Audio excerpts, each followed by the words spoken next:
Welcome back to the Weekly News Roundup. I hope everyone is having a wonderful start to your weekend, had a great week, ready for that a little bit of relaxing, and today we are going to be covering the news that happened this week related to privacy and business and AI and the stuff that just went silly and off the rails.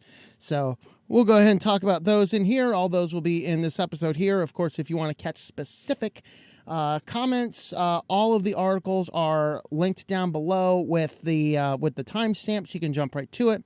Of course, if you go down there, somewhere down there will be a link to all of the articles over on the website at SwitchedToLinux.com if you want to head on over there, and you can head on over to SwitchedToLinux.com/support, and you can find out all the different ways to help support the show.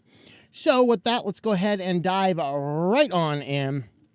Of course, we always are following these Airtags as this evil was thrown upon the world. I mean, I can't think of much else that happened like more evil than unleashing Airtags. Let's see, the previous thing that happened, just like the evil of unleashing Airtags on the world, has got to be eating the forbidden fruit in the Garden of Eden. I mean, okay, I'm exaggerating a little bit there, but it's like, let's unleash a microscopic, well, it's not microscopic, okay, I'm exaggerating again. Let's unleash a little tag that can be easily hidden so that I don't lose something, i.e. I don't lose my stalking victim. Great.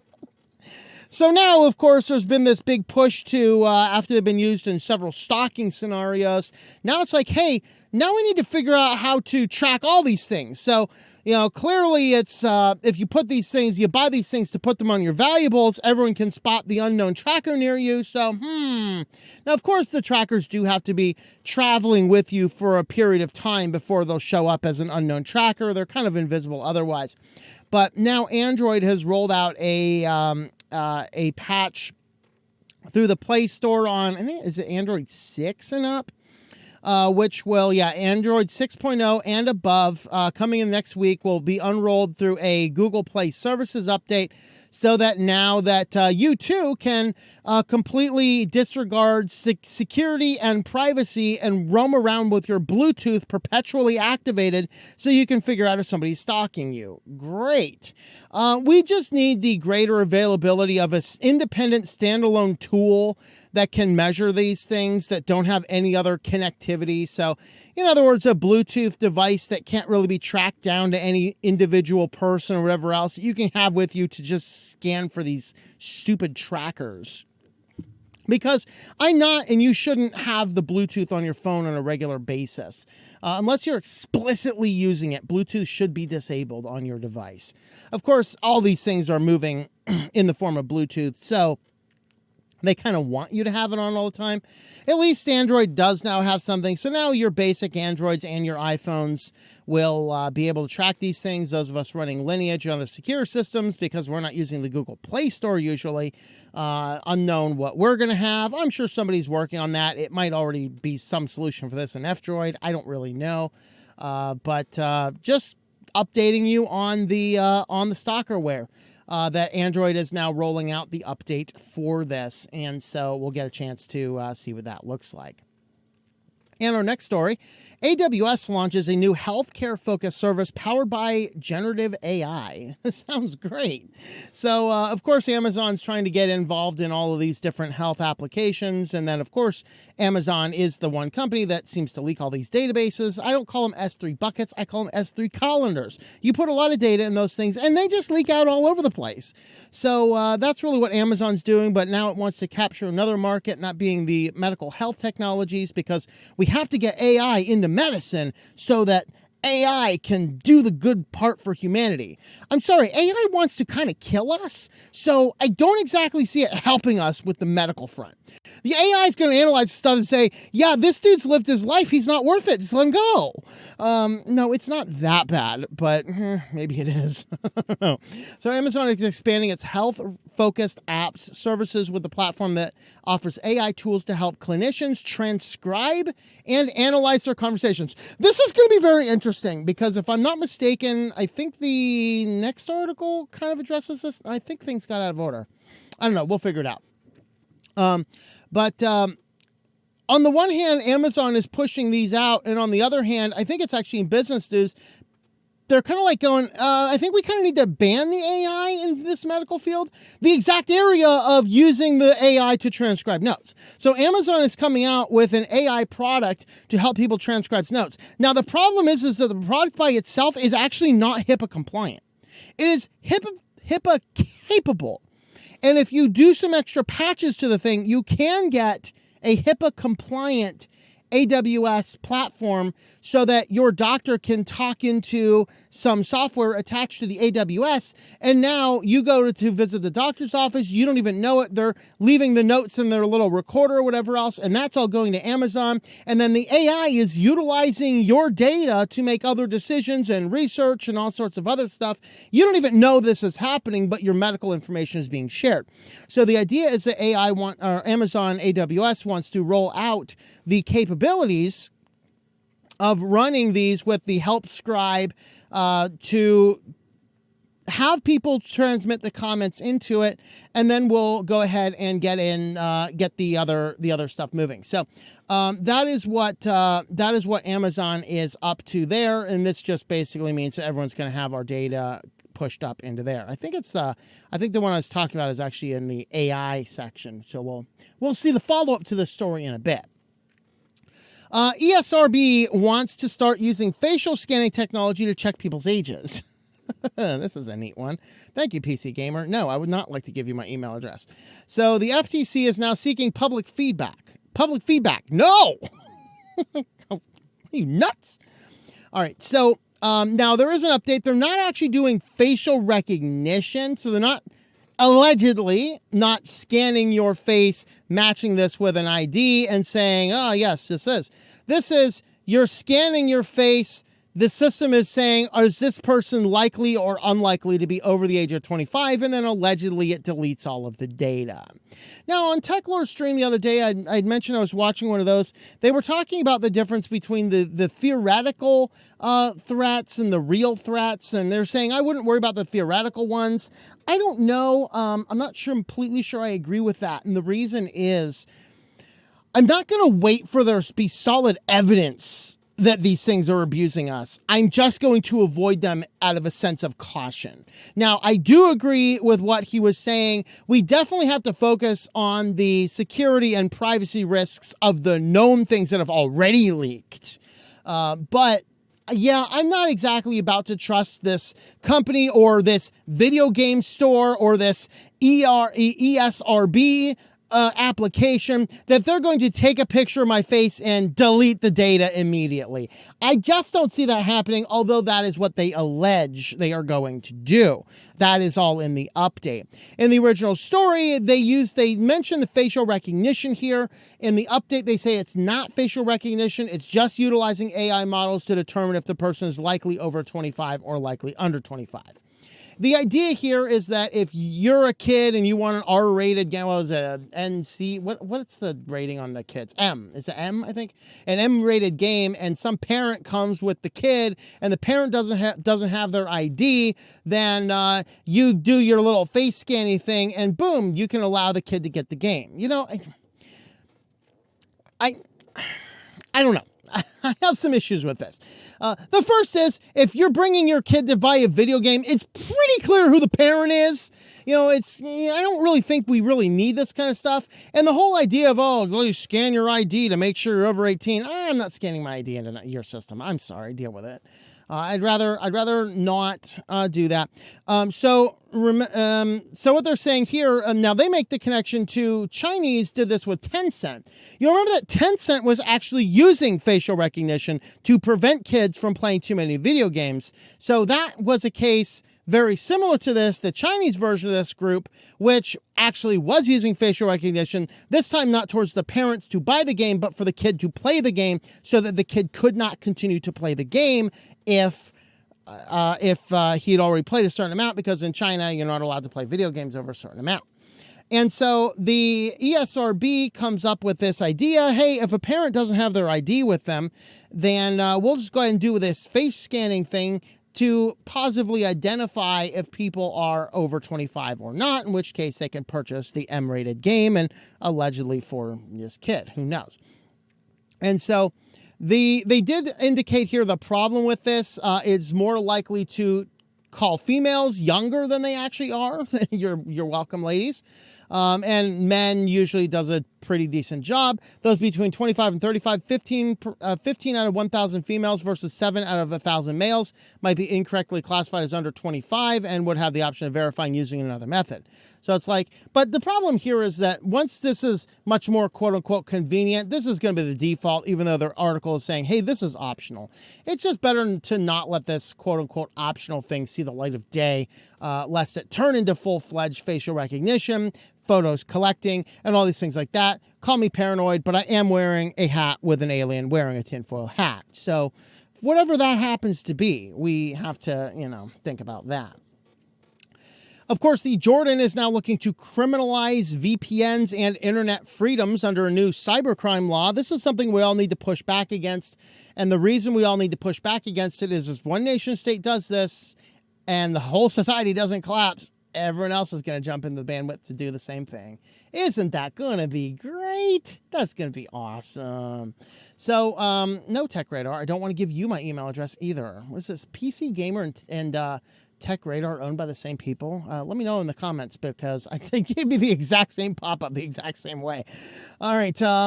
Internet freedoms are at risk under the Jordan under new proposed cybercrime law. Among other things, the bill plans to criminalize the use of VPN services in some scenarios while giving authorities sweeping new powers to censor content online, throttle websites, and block social media. Great. Exactly where America's shooting to be. 41 article bill comes as a way to tackle disinformation, aka truthful things we don't want you to know, hate speech, things we don't like that hurt our fifis, and online defamation. Hunter Biden laptop? Said the government. It will replace the current legislators' 15 provisions in force since 2015. And if it's approved, the draft with no substantial changes, July 25th, then let's see, the open source said, let's go down here. I want to get to the part where it actually has the wordage down here. Basically, I can't find the spot anymore. Oh, there it is, right down there. Even more worrying, people in the Jordan could also be punished for using a VPN, the security software increasingly used worldwide to boost online anonymity and access restricted content. Under Article 12, citizens risk at least 6 months in prison and fines up to 25,000 JDs, which is $35,000, for using a fictitious IP address, quote, with the intent of committing a crime or preventing its discovery. And this is kind of nebulous. They're just going to wrap people up who are using a VPN and say, yeah, you intended to commit a crime. See, you're behind a VPN. You must have something to hide. Yep. Worth noting that downloading and using a VPN or similar circumvention wouldn't be illegal per se, just using it to access foreign media. So don't download the VPN so you can access what's really going on outside your country. That would, you'd be thrown in the gulag for that. So, kind of, the places where America's kind of starting to be. So, Article 24 aims to further restrict what people can share online, including names, pictures, or pieces of news that may offend law enforcement without prior authorization.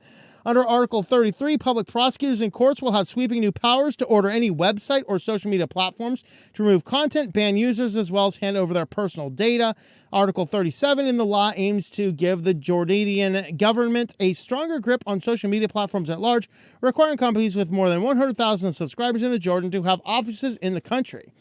Sounds like have a place in the country where the law enforcement can come and kick in the doors and arrest people. There you go. And so that's what's going on in the Jordan. Sounds like a great place to be right now, I'll tell you.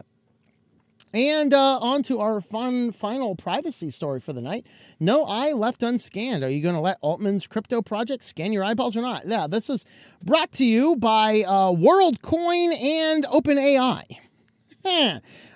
All of a sudden, good, warm, fuzzy feelings just went all through my whole body that the creator of OpenAI would like to scan everybody's eyeballs. In fact, what their exact quote is, No eye will be left unscanned. I am really getting pictures of these spiders from Minority Report coming in.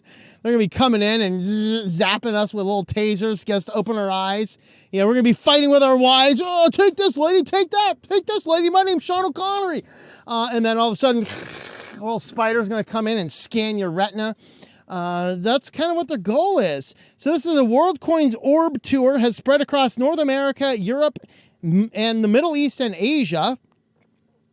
Earlier this week, OpenAI CEO Sam Altman, audacious eyeball scanning crypto startup tool for humanity. No, this is not for humanity. This is for the evil underbelly of the one world order. No. He started the global rollout of its WorldCoin product. Company wants to help build a reliable solution for distinguishing humans from AI online. Yeah, says the guy who created it. Okay, so the guy who unleashed AI on the world now wants to develop a tool to scan every living human being so that they have a way to distinguish what is AI and what is not AI on the internet. It kind of sounds like we are already going down the road to Skynet. Okay, so would you like your termination, your enslavement, or your imprisonment? Those seem to be the prevailing things in the AI in the popular media. So take your pick. Startup raised $250 million altogether from backers like Anderson Horowitz, Ventures. Hoffman says it's rolling out its identity technology as well as its token internationally. The project gives eligible participant 25 WorldCoin tokens, currently worth about $55. Here's your tank of gas. Please scan your eye now. No! I can get my tank of gas working at McDonald's for a day. Thank you. I'm not going to scan my eyeballs. Of course, how long before McDonald's requires you to scan your eyeballs to check in? You got to scan your eyeball to clock in for your shift. How's that going to be fun? Do I need to add that to my list of potential sci-fi futures? I have a list of potential sci-fi futures we're writing novels like short stories about. Let's do this. World ID for fast food restaurant time clock punch in. How's that? That would be a fun short story. Oh boy, we were living in a dark timeline, but at least I know how it ends. So it's comical watching the ship go down. All right, that is on my list of AI powered things. So $55 for onboarding. During the trial phase, more than 2 million people signed up and scanned their eyes. We are living in a world of idiots. Yes, I would like $55 to scan my eyeball, please. With that said, not everybody's excited about it, you think? They find the 25 tokens a nominal trade-off for some biological data. Say. In an interview with MIT Tech Review, WorldCoin CEO Alex Belania acknowledged there was some friction with the startup, but attributed it to the fact that the company is still in the early phases. No, I think the friction is attributed to the fact that you want to scan everybody's eyes and you will not take no as an answer. Holy hell. All right. So the idea, of course, here is, once again, distinguish somebody. Are you really a person? So, got to think about this, right? If you remember the news, was it last week or the week before, there was a lady kicked off a plane because she starts running to the front and screaming, "That guy's not real! That guy's not real!" And then, of course, the memes about Mark Zuckerberg being on the airplane went around. I mean, come on. If everybody had their eyes scanned, we would know everybody on the airplane is a real person. Come on, guys, get your eyes scanned. We need to let no eye left unscanned. Scan your eyes, get your $55 and buy a cheeseburger, okay? You got to do the right thing for humanity here. Come on. Well, of course, since we talked about making anonymizing yourself and VPNs being illegal, so if you'd like to help support the channel, we are going to be talking about NordVPN today. quick, sign up before this counter reaches 0, and then it'll just reset itself. But no, in reality, NordVPN is a good VPN if you happen to need one. Not everybody needs a VPN. There's a lot of people running around saying, you have to use a VPN. It's going to protect your online identity. It's going to secure you. It's going to be the base thing you need. That didn't work for Matt Walsh because it's not an anonymizing tool. It is a protection tool against your IP. It allows you to do some changes to your IP addresses, and it will get you out of some geo restrictions. And it will, the best case of a VPN is security if you need to use publicly accessible Wi-Fi accesses. So like in a coffee shop or things like that. My apologies. So with that, let's go ahead and talk about our security news next. So first up in security, we have a new image tool that will help protect your pictures from AI manipulation. So apparently there is a little protocol that called PhotoGuard. If you put it on your photos, it will cause serious problems if AI attempts to make any adjustments to your photos. I'm wondering, I don't know, I have some questions about how that will work on a technical level, but yeah, I guess it's probably a good thing. Of course, you get one more thing that you have to pay for society to get away from all of the things that they are attempting to push upon us all. So that, we can extract more money out of us just because they decided to unleash the AI. We say, no, you can't use your AI on my image. And people say, haha, what's going to stop you? Okay, I got to pay another company more money. Bunch of nonsense. But anyway, they're working on something. Allegedly, it adds something that if AI attempts to do some manipulation to the photograph, then it's going to change something. Of course, this is probably going to become obsolete by the time this video is finally published because AI is going to recognize it's there and figure out a workaround for it because that's what AI does. I have no idea why I'm on a security banner, so let's go ahead and go back to the AI banner like we're supposed to be. There we are. Our duct tape is coming thin today. We've already had some technical difficulties on the microphone stopped working, so I don't know. We'll see if we can get through without melting or destroying anything else. Who knows? Dr. Google, AI could be a doctor in the pocket. This is tying into what we just previously talked about on the privacy section on the Amazon producing the AI compliant cloud things, and which are explicitly there to transcribe the notes and to help the doctors with these various tasks. Well, this person here is, or this article here is talking about Google using this. The arrival of artificial intelligence into healthcare means everyone one day can have a doctor in their pocket. That's right. You don't need to go and talk to your medical doctor. You just need to ask the Google device in your pocket so that, Google can know all that kind of stuff. I'll remind you again, go watch the Selfish Ledger video. Google simply wants all of this data. Their models require them to have and to get and to obtain all of this data on you. And the more you are feeding their algorithms with their nonsense, the more they get what they want from us. And we have to resist that at all possible threads. So with this, though, they are trying to roll out this idea here that you can use AI to ask some basic medical questions, and then the AI is going to guide you, and then they might even communicate with your doctor and, give you kind of this this whole idea here of getting in there. The problem is that this AI is doing a lot of weird stuff. And so AMA calls for stronger AI regulations after doctors are using ChatGPT to write medical notes. So doctors are actually using ChatGPT, the exact same thing that Amazon is creating an entire division of their business to do. Now, AMA is saying, I think we actually need to pass this back. Now, this is Australia, so this is the Australian Medical Association. Hopefully this rolls out somewhere, other places like, United States or anywhere else in the world, just to say, yeah, maybe we need to keep the AI away from our medical records, because what's really stopping ChatGPT from utilizing this data for future model training and things like that? Now you're giving it a plethora of this massive plethora of medical data about people, and the doctors are using it for their notes. So at some level, it's not exactly anonymous data on some degree. Now, is the doctor like patient 352, blah, blah, blah, blah, blah, blah? Well, how long before ChatGPT figures out who patient 352 is?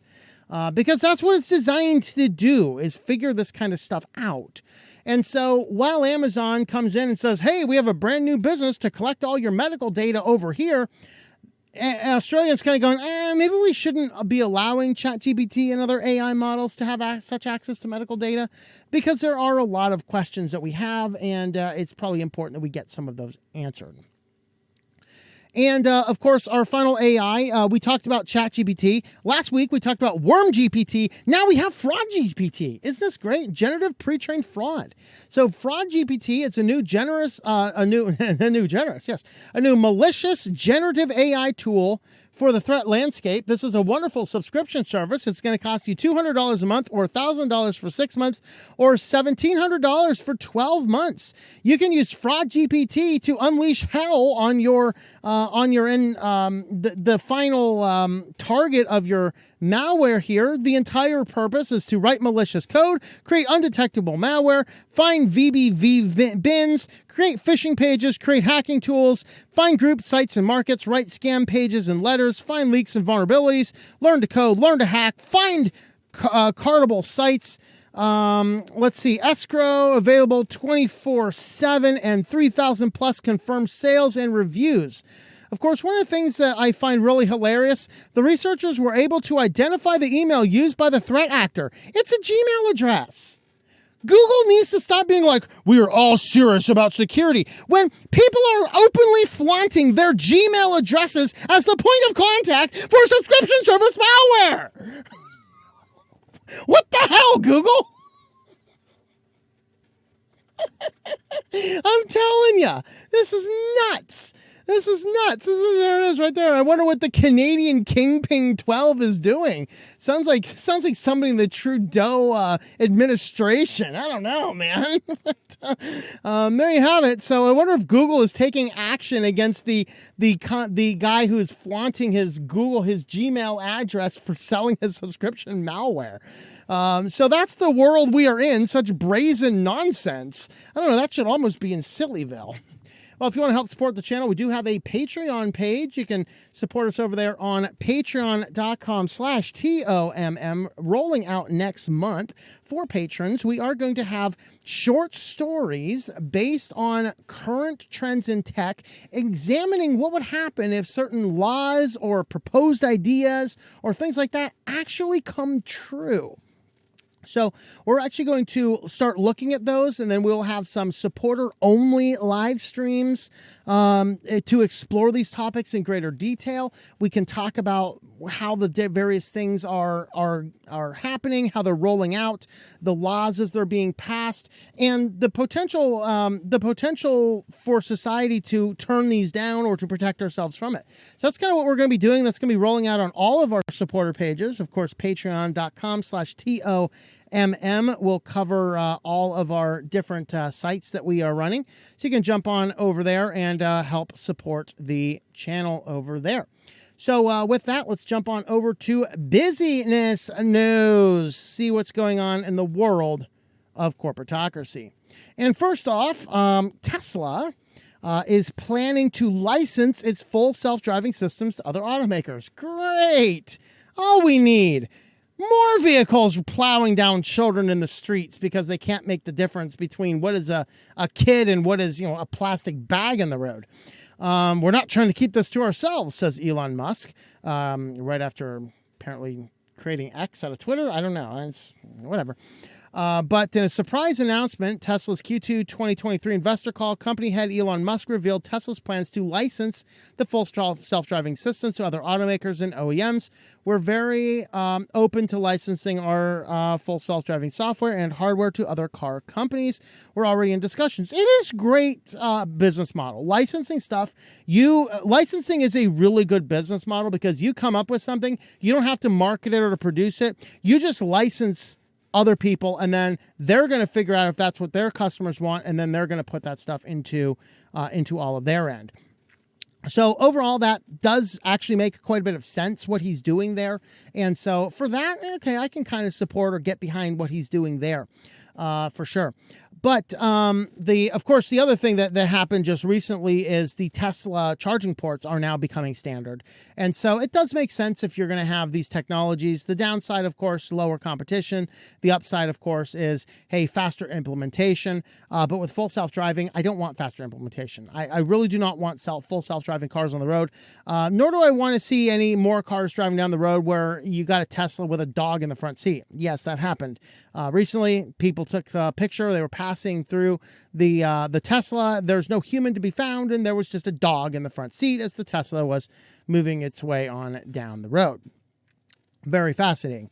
While that is going on with self-driving, Waymo puts the brakes on the self-driving truck program. Waymo has looked at all the numbers and said, hey, there's too much controversy in the trucking industry, but there's a whole lot of people who's going to pay us as much as they want for self-driving taxis. So we'll go ahead and do that. Sad for the person who gets in a self-driving taxi. And, the previous guy that's in there was puked all over the place, only, nobody knows that because there's no person there driving the car. So you get into your taxi and the Waymo's like, hey, here's your taxi. And then you're like, there's puke all over the place. And they're like, well, you were still going to charge you for this. No, thank you. No, thank you. But Waymo is redirecting all of its money back into the full self-drive or the auto taxis, the self-driving taxis, rather than the self-driving trucks. And frankly, if I'm going to have some self-driving car on the road, okay, I'd rather it be a little car than a big semi. I really don't want a big semi be barreling down the highway at 80 miles an hour and have a blue screen of death scenario, because we are going to have a blue screen of death scenario if that actually occurs and the thing fouls up. It's going to starts plowing through everybody, destroying it all. So that's what Waymo is up to. And Google says it's going to start downranking non-tablet apps in the Play Store. Of course, Google wasn't actually producing tablets. Samsung's doing tablets. I've had Dell tablets, Toshiba tablets, all sorts of different tablets. Well, these guys have all had all these different tablets out there. Google didn't really care, didn't have anything, but now Google releases a Pixel tablet, and the first thing they start doing is downranking any apps that didn't work well on the tablet. However, as our Technica noted, the Google Play Store doesn't work well on a tablet. So they're like, this is kind of funny here that this is going on. But the reality here is that Google is starting to do some weird manipulation with the Google Play Store algorithms based on the fact that they released some tablet information out there as well. So whatever that happens to be worth. And next up, we have Threads users decline significantly. I was talking about this in the Weekly News Roundup last week, where the opposing viewpoints of all of the people in the world are all like, some people are saying Threads is completely dead. Other people are like, Threads is taking over Twitter and Twitter's dead, and all this kind of stuff. And so I was pleased to see this article here from The Guardian. They're like, yeah, Threads users declined significantly despite the initial surge, indicating exactly what I had said before. There's a massive surge because it's a company that already has a mailing list, right? If you have a mailing list of 100,000 people and you launch a brand new business and you blast your brand new business to your mailing list of 100,000 people, you're going to have a very fast startup. It's going to happen. Okay. But if you happen to have some basic startup, it's not going to take off unless it's, of course, ChatGPT, which was the fastest growing app in history until Threads came out. But apparently everyone jumped onto Threads. Threads was a horrible nightmare. And so they tried to jump off of it, but they couldn't jump off of it, or they would delete their whole Instagram account. So everyone just stopped using it. So now everybody has these Threads accounts, but nobody's actually using them. And so, while everyone was declaring that Twitter is now dead, Twitter is dead, Twitter is dead, Threads has taken it all over. You saw this all over the left-wing media everywhere. Well, what's the actual result here? The actual result is, yes, 100 million people jumped up and signed up for the app. But also understand this. Twitter has 100 million active daily users. Threads on its peak, according to this article here, only had 49 million. That is its peak on July 7th. And now at July 22nd, they were down to 12 million. So people aren't using Threads.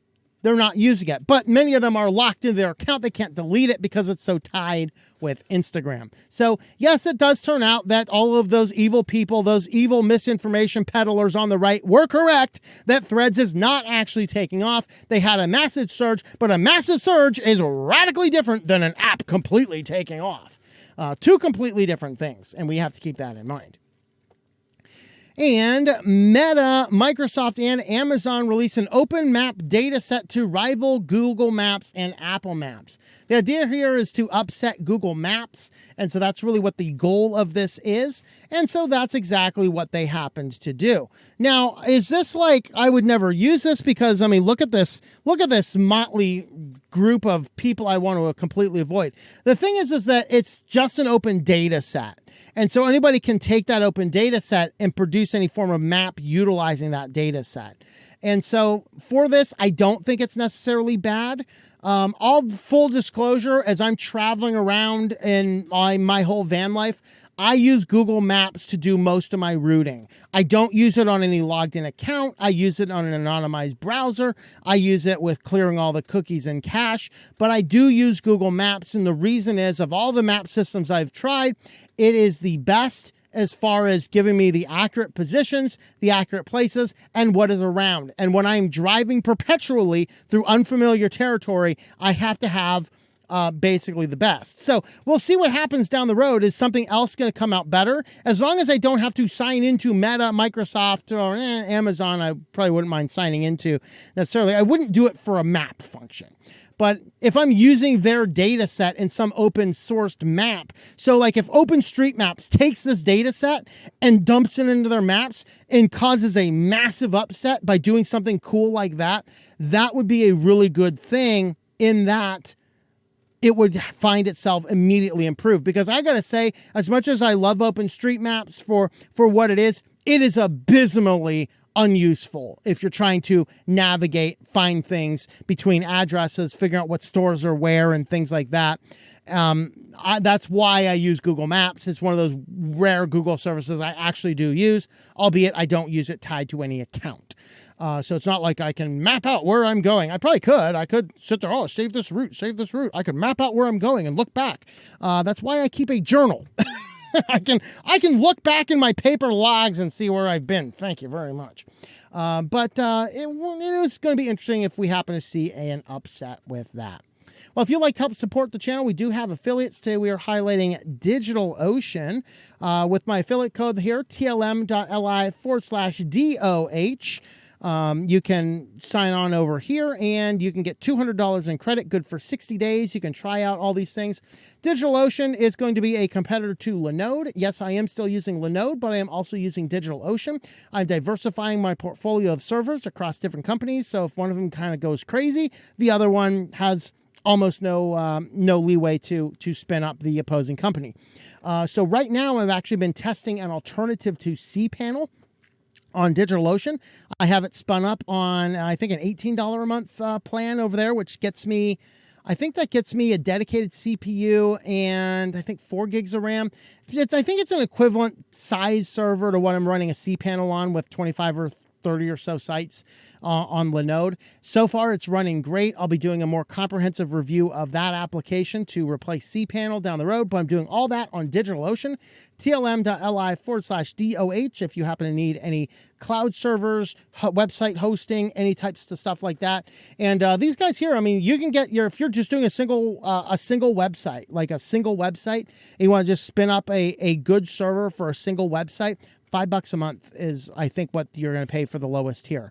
And then you get a lot better support as far as backups and support and things like that than you would over a traditional hosting company, although that would be a little bit more difficult. So reach out to me if you would like me to help you set that up. Of course, that is a lot of what I do for my regular day job, so you can reach out and I can give you a quote for what you might happen to need on DigitalOcean or Linode, whatever it happens to be. With that, we are going to head on over to SillyVille. First up in SillyVille, there is a rebel group of people running around San Francisco, stopping the self-driving cars by putting cones on them. So apparently if you find a self-driving car and you place a traffic cone on top of it, it simply gets confused and stops. The only thing that can be done is some human has to show up and take the cone down. And so San Francisco's Safe Street Rebel Group has waged war against robo-taxis in an effort to end vehicle dominance in the city and promote public transport. So basically, this is a group of new Luddites. We have a bunch of Luddites running around stealing traffic cones from around the city to place them on top of your robo-taxis, and it causes the robo-taxis to stop.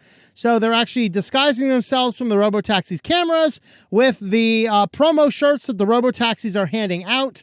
And then they're coming up and simply placing the cone on the car, and then this will freeze the car in its tracks, and it won't go anywhere until some employee of the company shows up to take the traffic cone down. So you can immobilize one of these things with a traffic cone. So maybe the end is not coming for humanity soon. How long before we have these, this war going on? The people are attacking us. They've hacked into the robo-taxis. The robo-taxis are taking over the world. And then you have the elite crew is coming in, taking out the robo-taxis by putting traffic cones on their heads. I think I'll leave that one out of my science fiction stories, but unless we want to do a silly one, maybe we'll do some fun comedy parody or something like that. We'll top off the book with comedy and parody. Who knows? So the next up, of course, pet telehealth. Telehealth took off, of course, during the coof, and now we have, with everybody getting animals now to keep themselves comfy in the coof, now we have pet telehealth for your pets. So, and I really love this. I don't think I can make this picture bigger, but this picture here, this one on the far right, who are we helping? There's a picture of each of your pets, and you got to click which one you are helping right now to indicate to the telehealth vet which one you are actually using. So yes, now you can get on your phone and have a virtual conference with your veterinarian, with your pet, and the veterinarian, I guess, will ask your pet questions, and your pet will start talking to them. And how long before we have AI that actually translates the pet language into the vet language so the vet can talk directly to the pet, and then the AI translates the signal and hypnotizes the pet to kill you. That would just be, that's a dark future. My mind is going to weird places these days. Maybe it's hot heat delirium. I don't know. Yeah, pet telehealth is, we are rapidly approaching idiocracy. So there's that.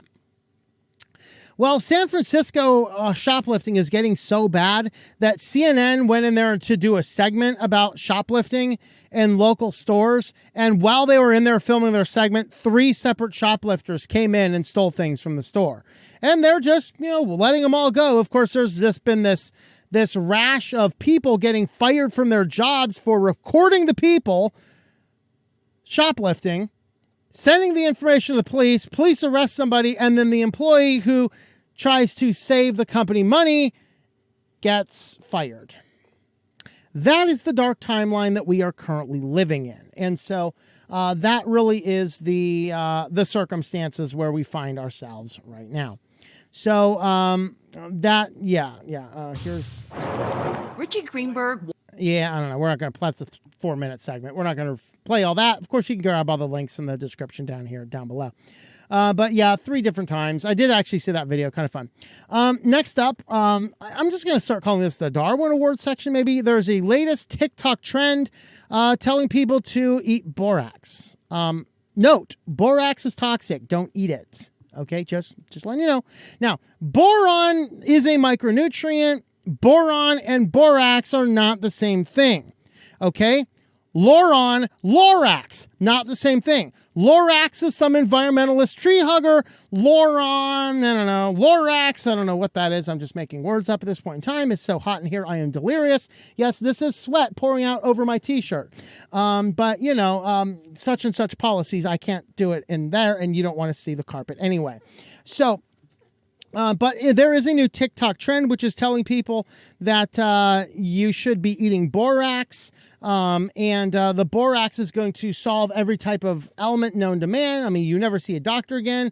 You just need to do the borax stuff. And so there's actually TikTok users have been adding borax, which is a pesticide and laundry additives, to their diets in the latest dangerous trend.